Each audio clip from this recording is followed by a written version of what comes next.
آپ اس کو اس سے ساتھ کنیکٹ کرنے کی ضرورت ہی اب نہیں رہی. بہت شکریہ نثار کھوڑو صاحب. پیپلز سینئر رہنما ہم سے بات کر رہے تھے اور کہہ رہے تھے کہ پیپلز پارٹی نے جو قرارداد منظور کی سندھ اسمبلی میں رینجرز اختیارات سے متعلق وہ اپنے آئینی استحقاق کا استعمال کرتے ہوئے کہی, اور جو پورا ایک لاہے عمل ہے اب نئی سمری بھیجے جانے کے حوالے سے, آیا یہ نئی سمری بھیجی جانی ہے یا نہیں, پرانے موقف پر پیپلز پارٹی قائم رہے گی یا نہیں, وہ وفاق کی جانب سے جو خط لکھا گیا ہے سندھ حکومت کو, اس کو بغور جائزہ لینے کے بعد ہی بنایا جائے گا. ایک مختصر بریک ناظرین, اس کے بعد سندھ کے حوالے سے ایک اور ڈیولپمنٹ پر بات کریں گے جس میں ایم کیو ایم کے قائد سمیت ان کے 25 رہنماؤں کے ناقابل ضمانت وارنٹ گرفتاری جاری کیے گئے ہیں. Stay tuned for that.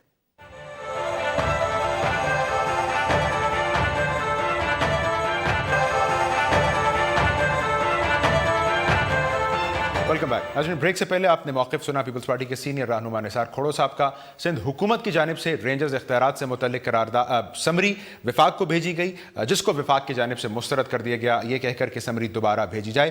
Us per M Q M کا کیا موقف ہے, اس پر بات کریں گے, اور خصوصاً ایسی صورتحال میں جب ایک انسداد دہشت گردی عدالت کی جانب سے ایم کیو ایم کے قائد سمیت مجموعی طور پر 25 رہنماؤں کے خلاف ناقابل ضمانت وارنٹ گرفتاری جاری کیے جا چکے ہیں. ایم کیو ایم خود کو کہاں کھڑا دیکھ رہی ہے؟ ایم کیو ایم کے ممبر سندھ اسمبلی خالد افتخار صاحب میرے ساتھ موجود ہیں. خالد صاحب شکر کا. پہلے تو میں جاننا چاہوں گا ایم کیو ایم کہاں کھڑی ہے؟ ایک سمری رینجرز اختیارات کی سندھ حکومت نے بھیجی تھی جس کو وفاق نے مسترد کر کے ایک نئی سمری کا تقاضا کیا ہے, تو ایم کیو ایم کہاں کھڑی ہے اس صورتحال میں؟ اس پوری صورتحال میں ایم کیو ایم پہلے دن سے بڑا واضح موقف رکھتی تھی کہ پاکستان پیپلز پارٹی نے اور سندھ حکومت نے جو موقف اس دفعہ اپنایا ہے ریٹیفیکیشن کے حوالے سے, وہ بیسیکلی اپنی کرپشن کو, اپنی بیڈ گورننس کو چھپانے کے لیے کیا ہے. اگر پارلیمنٹ اور اسمبلیاں اتنی سوورن اور اتنی ہی بالادست ہوتی ہیں تو 27 ماہ سے یہ آپریشن جاری ہے, کبھی اس ریٹیفیکیشن کی ضرورت نہیں پڑی, جبکہ آرٹیکل 47 تو بڑا کلیئر کہہ رہا ہے کہ آپ کو 60 ڈیز کے اندر کرانا تھا. تو 60 ڈیز ان کو خیال نہیں آیا بتا وقتے کہ ان کے کرپشن کے اوپر ایف آئی اے اور رینجرز نے چھاپے نہیں مارنا شروع کر دیے, سندھ بلڈنگ کنٹرول اتھارٹی سے افسروں کو گرفتار کرنا نہیں شروع کر دیا, اور دوسرے معاملات جو کرپشن کے حوالے سے, جو اکنامک ٹیررزم کے حوالے سے وچ leads to the actual terrorism, جس کی وجہ سے ساری دہشت گردی پھیل رہی ہے, جس کی وجہ سے جو ہے بنیاد ہے یہ کرپشن, جو جڑ ہے, جو جب اس پہ ہاتھ ڈالا گیا تو ان کو جو ہے وہ پہلے انہوں نے اینٹوں سے اینٹ بجانے والی بھی باتیں کریں اور ساری چیزیں کی, اور اس کے بعد ان کو فوری طور پر انہوں نے اپنی کتابیں کھول کر دیکھا کہ کہاں سے ہم ان کو ان کے اختیارات کو محدود کر سکتے ہیں, کس طریقے سے ہم ان کے لا انفورسمنٹ ایجنسی کے ہاتھ پاؤں باندھ سکتے ہیں. تو ان کو یہ آرٹیکل نظر آیا ریٹیفیکیشن کی, اور جو قرارداد تھی وہ بھی اس طریقے سے تھی کہ ان کو 4 جرائم کا بتایا گیا کہ ان 4 جرائم کے علاوہ آپ نے کام نہیں کرنا ہے. اس صورتحال کو اس نظر سے دیکھا جائے کہ 9 جب رینجرز نے چھاپا مارا, قائم علی شاہ صاحب نے اظہار لا علمی کیا اور کہا جی رینجرز کی کارروائی ہے میں دیکھوں گا. رینجرز نے جب کارروائی کی, پیپلز پارٹی نشانے پر آئی, تو ایم کیو ایم نے ایسا رویہ اپنا لیا, تو آپ وہ سیاسی طور پر سکور ایون کرنا چاہ رہے ہیں؟ یقیناً ایسا ہی ہے. دیکھیں, نہ صرف یہ کہ انہوں نے اظہار لا علمی کیا تھا, بلکہ اس وقت کے جو ان کے آج کل کے گمشدہ منسٹر ہیں شرجیل میمن صاحب, جو دبئی میں اپنی پراسرار بیماری کی وجہ سے قیام پذیر ہیں, انہوں نے تو بہت خوشی کے شادیانے بجائے اور بہت ساری اس قسم کی باتیں کی, افسوسناک باتیں کی کہ جو ان کو زیب بھی نہیں دیتی تھی. تو وہ تو بالکل مطمئن تھے اس آپریشن سے, انہیں اس آپریشن سے کوئی واسطہ ہی نہیں تھا. ہم اپنے 4 کارکنوں کی لاشیں سی ایم ہاؤس لے کر گئے تھے اور کوئی ہمیں دروازے پر ریسیو نہیں کرنے آیا تھا, پوری رات ہم نے وہاں لے کر کھڑے رہے تھے. تو یہ تو اس حد تک ان سارے صورتحال سے انجوائے کر رہے تھے. دلچسپ, بڑی کشادہ دلی کے ساتھ, لیکن بڑا دلچسپ موقف آپ نے اپنایا ہے. یہ بلدیاتی انتخابات سے قبل جب چھاپے پڑ رہے تھے, گرفتاریاں ہو رہی تھیں, تو ایم کیو ایم کا موقف تھا کہ ہمیں وکٹمائز کیا جا رہا ہے, لیکن ابھی آپ اقرار کر رہے ہیں کہ یہ پوائنٹ سکورنگ کے لیے ایم کیو ایم یہ موقف اپنا رہی تھی. کیا آپ مطلب کچھ اپنے حساب سے کچھ کہہ رہے ہیں؟ میرا جواب نہیں, میں نے آپ سے سوال یہ رکھا کہ جب پیپلز پارٹی جناب علی, میں نے آپ کو یہ بتایا, آپ نے مجھ سے سوال سمپل یہ کیا کہ یہ جو 9-0 پہ جس وقت چھاپا پڑا تھا, وزیر اعلیٰ صاحب اس سے لا علم تھے. میں نے کہا لا علم تو چھوٹا لفظ ہے, ان کے منسٹروں نے تو خوشیاں منائی تھی کہ یہ سب ہو رہا ہے, اور مسلسل واقعات. ہم اس وقت جو ہے جس وقت زد پہ تھے, تو اس وقت ہم اپنی لاشیں لے کر ان کے سی ایم ہاؤس گئے تھے, تو انہوں نے اس وقت بھی ہمیں یعنی وہاں دروازے پر تک پرسے تک کے لیے نہیں آئے تھے. یہ حالت تھی. اور آج جو ان کی چیخیں نکل رہی ہیں اس لیے کہ ان کی کرپشن کے اوپر, ان کی لوٹ مار کے اوپر, ان کے بیڈ گورننس کے اوپر جب رینجر نے اپنا رخ موڑا تو ان کو تکلیف ہو رہی ہے, اس آپریشن میں خامیاں نظر آنے لگی, اور پھر ان کو آرٹیکل یاد آ رہا ہے. اس میں میں نے ایسی کون سی بات کہی؟ میں نے تو اس میں قطعاً ایسی کوئی بات نہیں کی کہ پہلے ایم کیو ایم خوش ہو رہی تھی اور ایم کیو ایم کو پریشان ہے. میں جو سمجھ پایا میں نے کوئی بات نہیں کہ اس ساری صورتحال میں نہیں بالکل قطعاً نہیں ہے, بالکل کلیئر. ایم کیو ایم اس وقت بھی یہی کہہ رہی تھی, ایم کیو ایم کے اس وقت بھی تحفظات تھے جو میڈیا کے ذریعے, آپ دوستوں کے ذریعے, ہم اپنے پریس کانفرنسز کے ذریعے, احتجاج کے ذریعے ریکارڈ کرا رہے تھے. اور آج بھی ہم یہی کہہ رہے ہیں کہ جو فوکس ہونا چاہیے, جو اس پورے آپریشن کا کراچی کے جو ڈائریکشن ہونی چاہیے, اس کی ڈائریکشن جو ہے اس انتہا پسندی کی طرف ہونا چاہیے, اس فرقہ واریت کی طرف ہونا چاہیے, اس ٹیررزم کی وجہ سے ہونا چاہیے کہ جس کی جڑیں جو ہے وہ افغانستان تک جا رہی ہیں, جو انتہا پسندی تک جا رہی ہیں. میں آگے بڑھتا ہوں. خالد صاحب, یہ 25 رہنما ایم کیو ایم کے بشمول ایم کیو ایم قائد, ان کے ناقابل ضمانت وارنٹ گرفتاری, اور ان لوگوں میں نامزد میئر وسیم اختر صاحب کراچی کے شامل ہیں. یہ صورتحال کتنی پریشان کن ہے ایم کیو ایم کے لیے؟ نہیں, ایم کیو ایم کے قیام سے لے کر آج تک ہزاروں کی تعداد میں بے بنیاد اور جھوٹے کیسز بنے ہیں, اور کیسز سے ہم پہلے بھی نمٹتے آئے ہیں اس قسم کے. لیکن افسوس ہوتا ہے اس سوچ سے جو اس قسم کی چیزوں کو جو ہے پروموٹ کرتی ہے, اس مائنڈ سیٹ سے افسوس ضرور ہوتا ہے کہ 5 دسمبر کو کراچی کی عوام نے فیصلہ دیا میجورٹی کے حساب سے کہ اس شہر میں آپ نے جو بھی انتظامات لگائے, آپ نے جو بھی میڈیا ٹرائل کیا, آپ نے جو بھی جھوٹے مقدمات قائم کیے, لیکن عوام جو ہے وہ انٹیکٹ ہیں. عوام ایم کیو ایم کی اس مقبولیت کے ساتھ, اس کاموں کے ساتھ, اس ڈیلیورنس کے ساتھ, اس سروس ڈیلیوری کے ساتھ, اس ریسپانسونیس کے ساتھ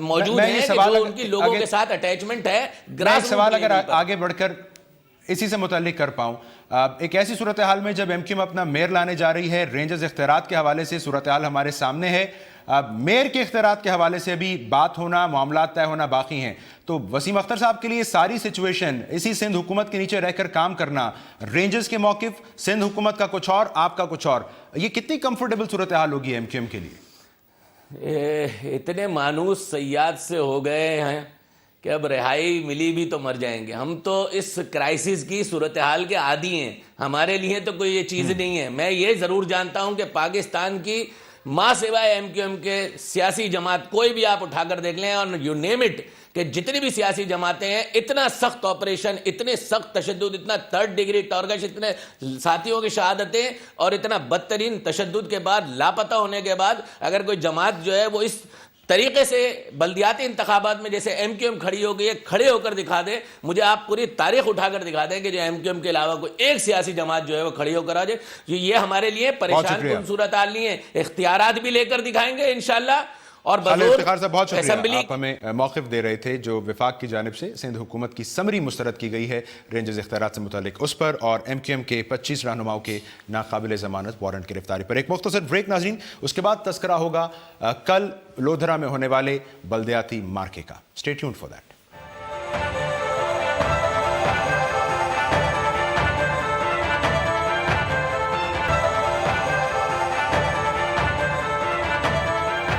ویلکم بیک ناظرین. کل قومی اسمبلی کے حلقہ NA 156 لودھرا میں ضمنی انتخاب کا دنگل لگنے جا رہا ہے. یہ وہی حلقہ ہے ناظرین, ان 4 حلقوں میں شامل ہے جن کے بارے میں عمران خان صاحب نے, تحریک انصاف کے چیئرمین نے 2013 کے انتخابات کے بعد یہ تقاضا کیا تھا کہ اس کو کھول دیا جائے. 2013 کے انتخابات میں آزاد حیثیت میں لڑنے والے صدیق بلوچ صاحب یہاں سے تحریک انصاف کے امیدوار جہانگیر ترین صاحب کے مقابلے میں 10,000 سے زائد کے فرق سے جیتے تھے.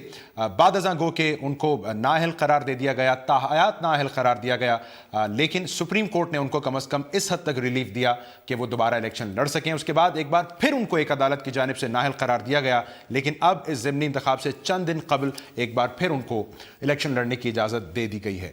لودھرا میں ہم نے عمران خان صاحب کو خطاب کرتے سنا, حمزہ شہباز صاحب کو خطاب کرتے سنا. تو ان بڑے قائدین کی یہاں موجودگی اور خطابات کے بعد لودھرا کا ضمنی انتخاب کیا رنگ اختیار کرے گا, وہاں کا انتخابی ماحول کیسا ہے, اس پر بات کریں گے. مجھے اس وقت جوائن کر رہے ہیں سینئر پرسن ہیں, کالم نگار ہیں, اور حال ہی میں لودھرا کا انتخابی منظرنامہ بہت قریب سے دیکھنے کے بعد واپس لوٹے ہیں طارق متین صاحب. طارق صاحب بہت شکریہ آپ کے وقت کا. تو یہ خان صاحب گئے, لودھرا میں خطاب فرمایا, حمزہ شہباز بھی وہاں موجود رہے, تو کیا اثر پڑا اس سے لودھرا کے انتخابی ماحول پر طارق صاحب؟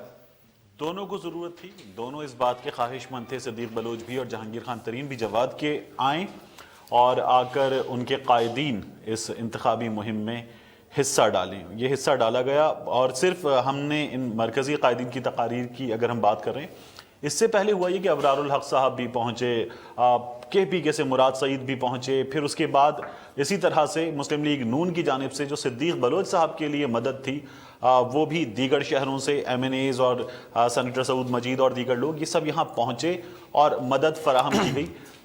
جو قائدین تھے, حمزہ شہباز نے جو پہلا جلسہ کیا, وہ پہلا جلسہ رنگ نہیں جما سکا, وہ پہلا جلسہ ویک جلسہ قرار دیا گیا. یہ وہاں پر لودھرا میں موجود جو لوکل جرنلسٹ ہے وہ کہتا ہے کہ خاصا ویک جلسہ تھا.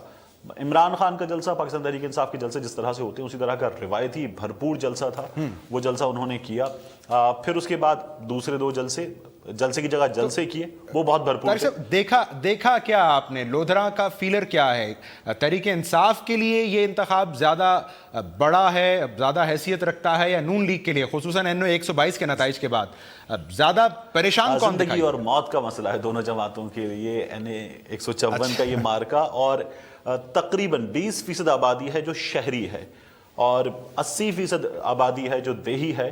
اور جب آپ جاتے ہیں دوسرے شہر سے وہاں کور کرنے, تو وہ لوگ جن سے آپ کو انٹریکٹ کرنے کا موقع ملتا ہے وہ موسٹلی وہ لوگ ہوتے ہیں جو شہری آبادی پر مشتمل ہیں. آپ ڈاک خانہ چوک جاتے ہیں, آپ اس مرکزی شاہراہ پر جو لودھرا بہاولپور کے درمیان ہے اس شاہراہ پر ہوتے ہیں اور لوگوں سے انٹریکٹ کرتے ہیں. اب جب آپ چلے جاتے ہیں کسی دیہی آبادی کے درمیان میں, تو ایک تو آپ کٹ جاتے ہیں, کم لوگوں کے درمیان میں ہوتے ہیں, اور وہ ان سے انٹریکٹ کرنے میں آپ کو اس طرح سے آسانی بھی نہیں رہتی ان لوگوں سے. تو آپ جب فیلر کی بات یہ ہے کہ جب آپ شہری آبادی سے بات کر رہے ہوتے ہیں تو وہاں بات کرتے ہوئے آپ کو لگتا ہے کہ جو سینٹیمنٹ ہے وہ پاکستان تحریک انصاف کے حق میں ہے. لوگ اس الیکشن کو اس سے بڑی اس پر نگاہ جمائی ہوئے لوگوں نے, لوگ بڑا فالو کر رہے ہیں چیزوں کو, قائدین آ رہے ہیں, الیکشن کیمپین ہے اس میں بڑی دلچسپی لے رہے ہیں. اور شاید دیہی آبادی میں تاثر کچھ بدلتا ہوا بھی دکھائی دے. یہ جو صدیق بلوچ صاحب کا ان آؤٹ ہونا ہے, نااہل ہونا, پھر ایک عدالت کی جانب سے ریلیف مل جانا, تو نون لیگ کا ووٹر کنفیوز ہوا ہے اس صورتحال سے یا نہیں؟ نون لیگ کا ووٹر کنفیوز نہیں ہونا. نون لیگ کے تو صدیق خان بلوچ تھے نہیں. صدیق بلوچ ان کے باپ دادا یہاں سے برس ہا برس سے جیتتے ہوئے آ رہے ہیں. صدیق خان بلوچ جب جیتے تھے تو آزاد حیثیت میں جیتے تھے, تو وہ جو دعویٰ ہے تو ان کا ووٹ بینک انٹیکٹ ہے ابھی تک. جواب دوبارہ کہے گا. ان کا ووٹ بینک انٹیکٹ ہے, اس صورتحال سے کوئی فرق نہیں پڑا. بینک ان کا انٹیکٹ ہے. اور جب یہ جیتے تھے تو یہ جو دعویٰ ہے نا کہ دھاندلی کی گئی تھی, یہ دعویٰ اس لیے کمزور نظر آتا ہے کہ نون لیگ کا امیدوار موجود تھا اور صدیق بلوچ آزاد حیثیت میں جیتے تھے. تو آزاد حیثیت میں کھڑے ہونے والے شخص کے لیے وہ حکومت کے جس کی پچھلی ٹینیور میں حکومت تھی, وہ جماعت اس کے حق میں دھاندلی نہیں کروائے گی, سسٹم اس کے حق میں دھاندلی شاید اس طرح سے نہیں کروائے گا. یہ دعویٰ اس لیے کمزور نظر آتا ہے. وہاں کی اپنی ڈائنامکس ہیں اس دعوے کے حق میں. اگر کچھ دلائل لوگ دیتے ہیں پاکستان تحریک انصاف کے رہنما, تو وہ بھی ٹھیک ہے. تو طارق صاحب میں شاید آپ سے ڈائریکٹلی پریڈکشن نہ جاننا چاہوں, لیکن میں سوال کو یوں ضرور کر سکتا ہوں. جو دھاندلی کا ایک نیریٹو اور موقف ہے جہانگیر ترین صاحب کا تحریک انصاف کا, وہ ان کے ریسکیو کو کل آئے گا یا نہیں؟ کیا اندازہ لگایا آپ نے؟ میں آپ کو کچھ چیزیں بتاتا ہوں جو وہاں جا کے میری تین بار مجھے موقع ملا لودھرا جانے کا اس الیکشن کے سلسلے میں. تو جو کچھ میں نے دیکھا, جو کچھ چیزیں میں نے جج کی, اگر میں ان کو آپ کے سامنے بتا دوں تو آپ کی سمجھ میں اور ویوز کے لیے بھی آسان ہو جائے گا. صدیق خان بلوچ آزاد حیثیت میں جیتے تھے, وہ ووٹ بینک ان کا ہے. بڑے ڈیپ روٹڈ آدمی ہیں اس علاقے میں, یہ ان کے حق میں پہلی بات ہے. جو تقریباً 30,000 پلس ووٹ تھا نون لیگ کا, وہ ووٹ اب صدیق خان بلوچ کو ملے گا, یہ دوسری بات ہے. شہید کانجو گروپ ان کو سپورٹ کر رہا ہے, یہ تیسری بات ہے. عبد الرحمان کانجو اس علاقے کے پولیٹیکل ہیوی ویٹ ہیں, وہ ان کو سپورٹ کر رہے ہیں, یہ چوتھی بات ہے. اور اس کے بعد یہاں جو بلدیاتی انتخابات ہوئے تو مسلم لیگ نون نے یہاں بڑی واضح اکثریت حاصل کر لی, اور اب وہ تمام لوگ ان کے لیے لابنگ کر رہے ہیں. یہ پانچویں بات ہے. یہ تمام چیزیں مل کر صدیق خان بلوچ کی پوزیشن کو بہت اسٹرانگ کرتی ہیں. جہانگیر خان ترین جو ہیں انہوں نے بہت اچھی کیمپین چلائی ہے. اپنی کیمپین میں ابرار الحق کو بھی لائے, وہ عطا اللہ خان عیسیٰ خیلوی کو بھی لائے. لوگ ان کی ریلیز میں صدیق خان بلوچ کی کارنر میٹنگ سے زیادہ آتے تھے اور ان کی کارنر میٹنگ کو ایک چھوٹا جلسہ بنا دیتے تھے. ٹف ہے, بالکل ٹھیک ہے. میرا خیال ہے ویورز آپ کی ان گفتگو بخوبی اندازہ لگا سکتے ہیں طارق متین صاحب, جو فیکٹس لودھنا کے حوالے سے, جو وہاں کے حقائق وہاں کے انتخابی ماحول کے حوالے سے طارق صاحب نے رکھے, یقیناً ان کا جو ٹیسٹ ہے وہ کل بلدیاتی انتخاب کے, معاف کیجیے گا, ضمنی انتخاب کے موقع پر ہوگا. دونوں روایتی جماعتیں تحریک انصاف اور نون لیگ روایتی حریف ایک دوسرے کے مد مقابل ہیں. کل اس پر ہماری نظر رہے گی. ابھی ایک بریک لیں گے ناظرین, جس کے بعد آ کر ذکر کریں گے بشیر احمد بلور صاحب کا, جنہیں آج سے 3 سال پہلے ایک خودکش حملے میں شہید کر دیا گیا. Stay tuned for that.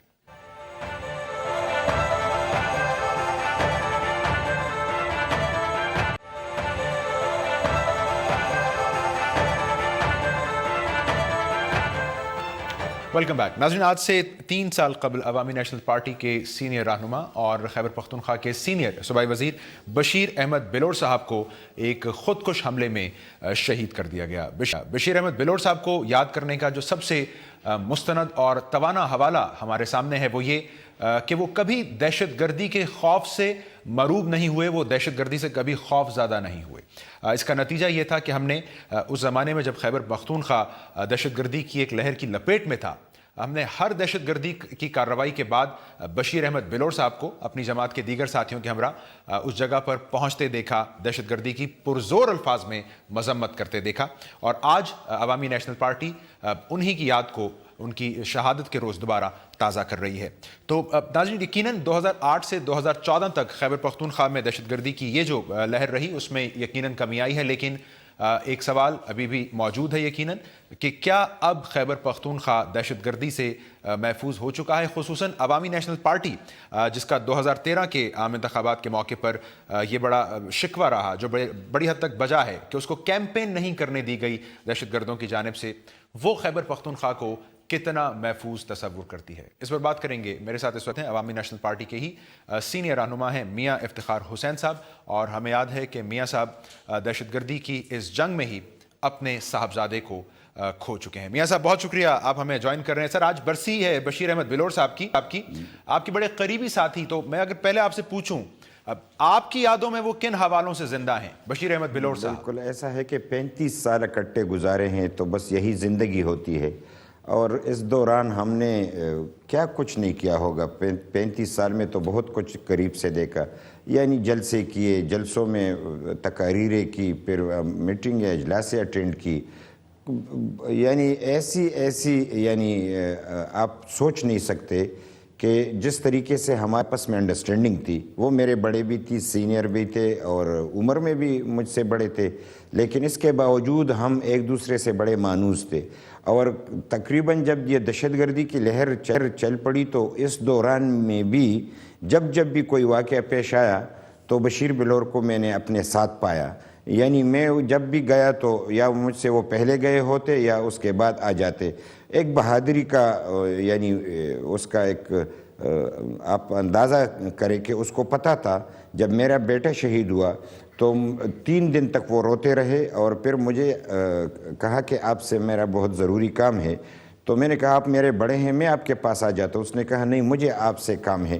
تو آ کے مجھے کہنے لگا کہ آپ کا بیٹا شہید ہوا, یہ برداشت کرنا بڑا مشکل ہے, لیکن اس کے بعد جب تم دھماکوں میں جاتے ہو تو مجھے ایک ڈر سا لگتا ہے کہ تم کہیں شہید ہو کے تو تمہارا خاندان کیسا بسر اوقات کرے گا, لہٰذا آپ نہ جائیں جب تک میں زندہ ہوں. ہاں, اگر میں شہید ہوا تو اس کے بعد اگر آپ جائیں تو ٹھیک, کیونکہ میرے 2 بیٹے ہیں, آپ کا تو ایک بیٹا تھا وہ بھی چل بسا.